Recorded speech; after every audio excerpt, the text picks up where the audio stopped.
Tiniyak ng PNP na walang magiging special treatment sa puganting si Senator Ronald De La Rosa. Balita mula sa Camp Crame, hatid ni Radyo Patrol, Marlene Padiernos, Mars. Rika at Jeff, aprobado na ng PNP Firearms and Explosives Office ang kanselasyon sa lisensya at rehistro ng mga baril ni Senator Ronald De La Rosa. Batay sa record ng FEO, mayroong Type 5 na LTAF si Senator De La Rosa at nagmamay-ari ng 117 na mga armas.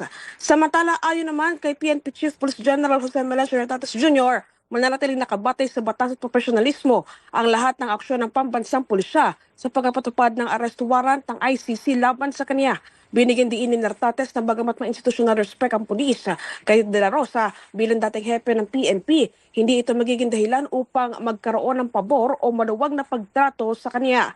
Ipinagutos din niya na sa mga police commander na tiyaking walang mangyayaring unauthorized disclosure ng mga impormasyon na maaaring makaapekto sa due process. Sa ngayon, nakikipag-ugnayan na ang PNP sa iba't ibang ahensya ng pamahalaan para matiyak ang maayos na pagpapatupad ng anumang legal na proseso laban sa senador, kasabay ng panawagin kay De La Rosa na bilang dating alagad ng batas ay makipagtulungan na rin sa mga otoridad.